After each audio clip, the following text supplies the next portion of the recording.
Hello children, how are you? Today I'll be taking the first chapter of, the second chapter I think, of in the course of class 9. What is democracy? Why democracy? Mm, I'll start the process right away. Democracy is a very, very wide term that might be having many connotations, but at your level, democracy is the rule of the people, where the people rule themselves. Uh, Democracy is a system of government in which people play the vital part. Each and every person has the right to play a part in the governance. Right? There are two kinds of democracies. One is direct democracy, and the other one is indirect democracy. The direct democracy is when people themselves make laws for themselves. Indirect democracy is when we people choose representatives, and the representatives go into the parliament, and then the parliament makes the laws for the entire country, or the state legislature makes the laws for the state, right? So the state legislature members we call MLAs in India, and the union we called MPs, member of parliaments. Now, this was democracy, so there might be many definitions of democracy, but the best one is democracy is a government where people govern themselves, where people rule themselves, where people take a part in the governing and the governance process, where people decide about the laws, regulations, rules, policies, and all other aspects of governance. So this is democracy.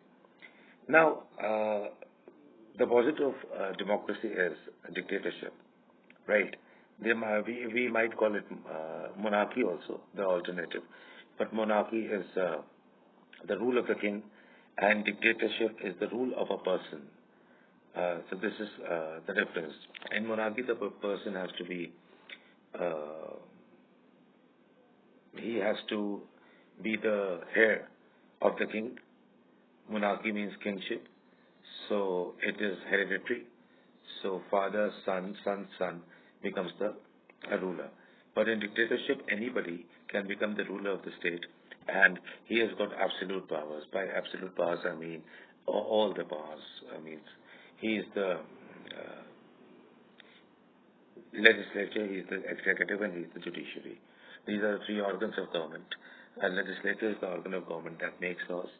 Executive is the organ of government that execute the laws, bring the laws into practice, and judiciary is the organ that gives the sentence or the judgment over the one who breaks the laws, right? So we have been discussed a few countries like Mexico. Mexico, from 1920 onwards, went into the hands of a single political party.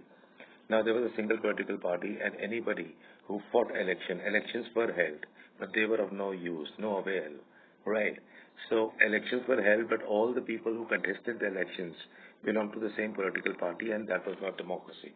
Means in name we can call democracy because they were elections, and people were voting, but all the people who were contesting the elections belonged to the same political party.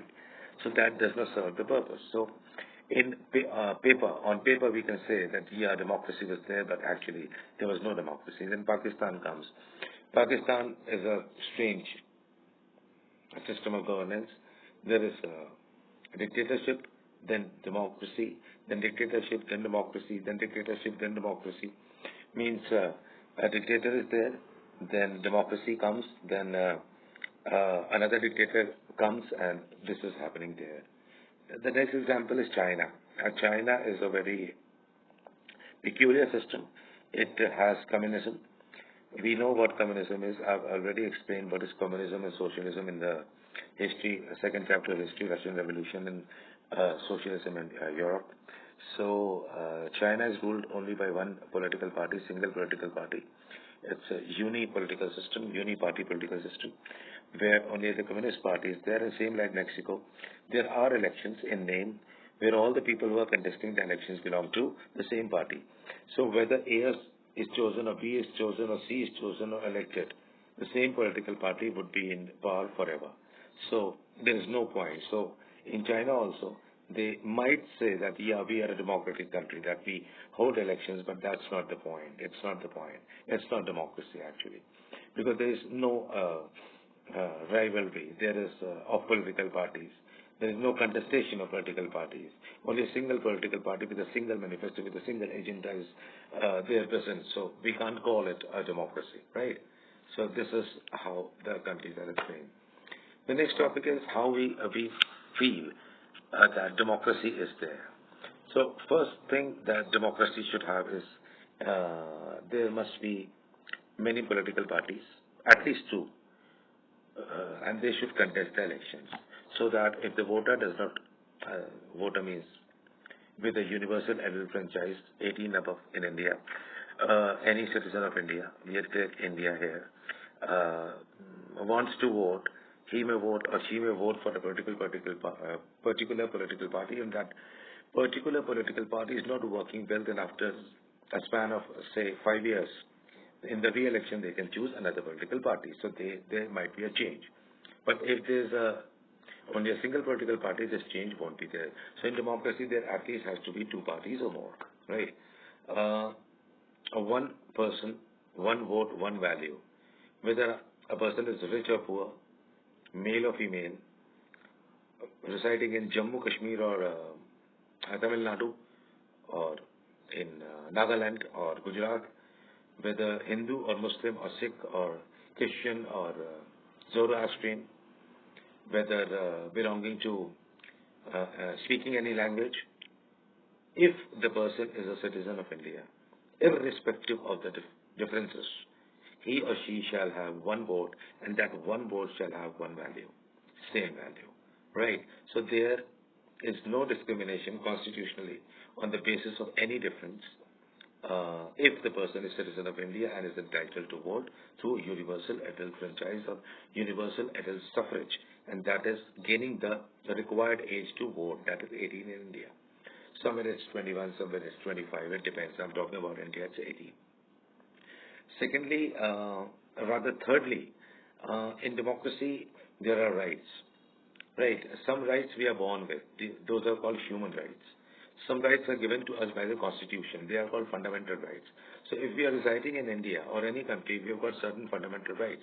Like India has 6 fundamental rights. Initially, the Constitution of India gave 7 fundamental rights to the citizens, but one was deleted in 1970s by Mrs. Indira Gandhi, and that was during emergency, and that was right to property. So now we have got 6 fundamental rights: right to equality, right to freedom of religion, educational, cultural right against exploitation, and right to constitutional remedies.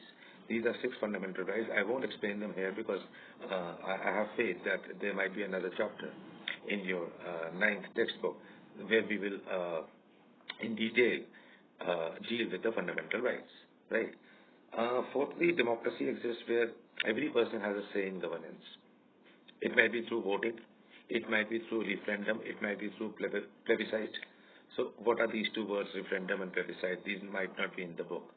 So a referendum means when the government asks whether we should do it or not, anything. So people vote, yes, do it, no, don't do it. That is referendum. That is before the policy is made, before the decision is made.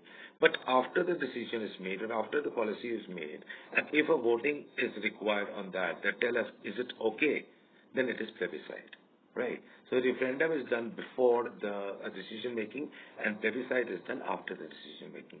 So every person has a say, right? And there is rule of law. Rule of law means in the eyes of law and government, everybody, irrespective of caste, color, creed, sex, gender, and economic status, everybody holds similar importance and equality in the eyes of law. So, law takes all of us very similarly, very equally. So there might not be any difference on the basis of law, right? Now, that means democracy is the best government. I won't say that.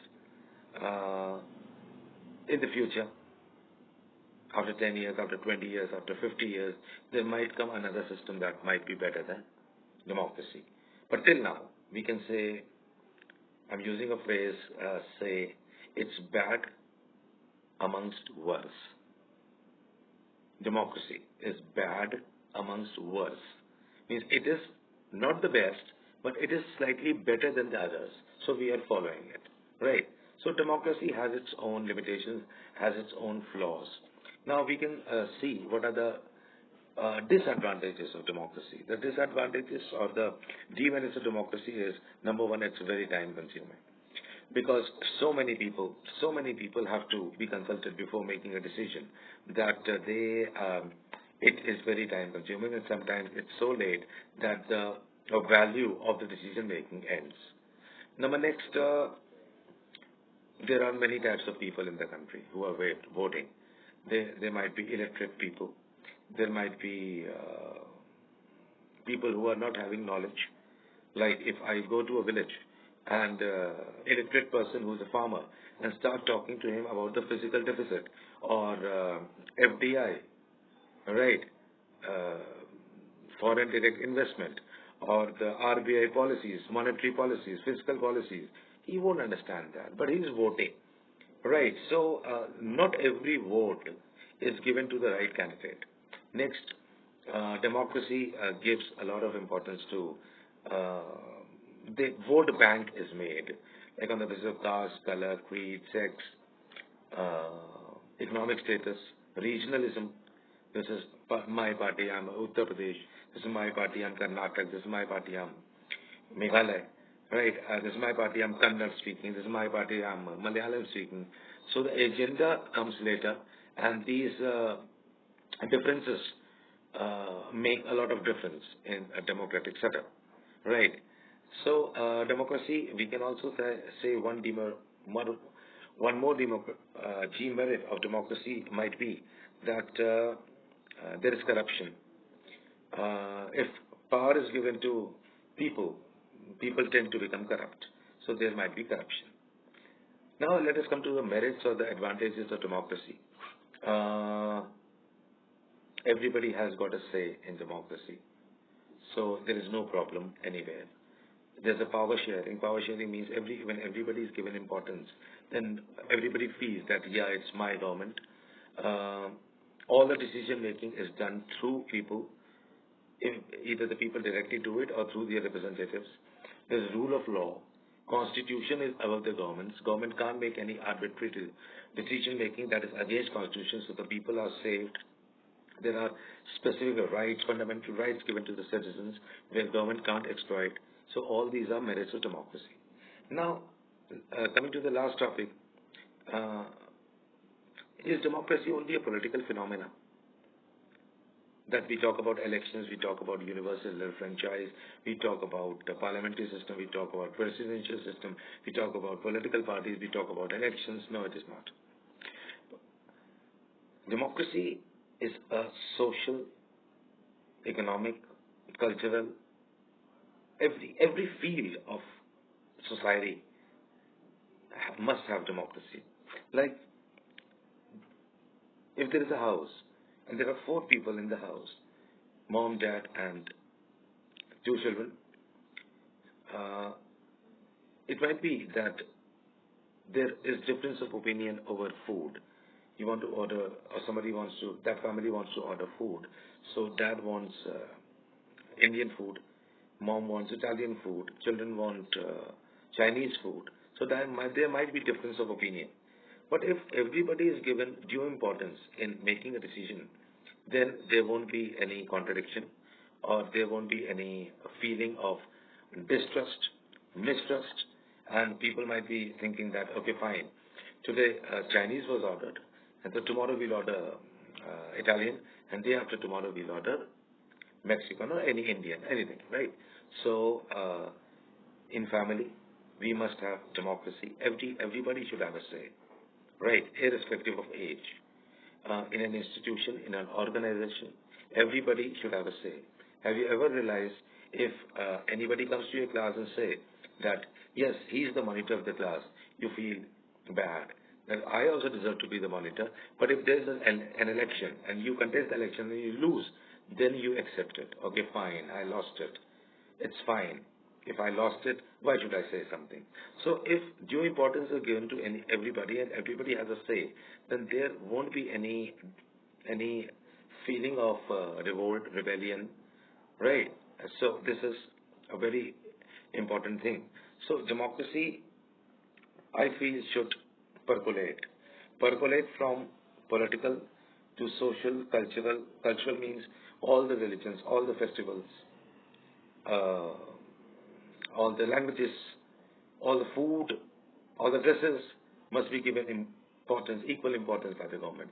If Diwali is declared to be a gazetted holiday, then Eid and Guru Purab, right, and Christmas shall also be treated as national holidays or gazetted holidays. So this everything is being treated equally. Now comes to, as I told you, institutions, organization, right? The power should be divided. Everybody should have a say in the decision making. If everybody has a say in the decision making, then if, if things go right, there is happiness. But if the things go wrong, nobody would be able to blame anybody else. So this gives a very good system, a system of solidarity, harmony, right? Then family and all sorts of things are democracy. So democracy is where everybody has got a say, has the right to speak, the right to be heard, right to be treated equally, and the right to ascertain that, like everybody is, I'm also an equal citizen, an equal member of whether it's a family, organization, institution, society, or government. So this is why democracy, what is democracy, and I've also told you how democracy. So, bye for now.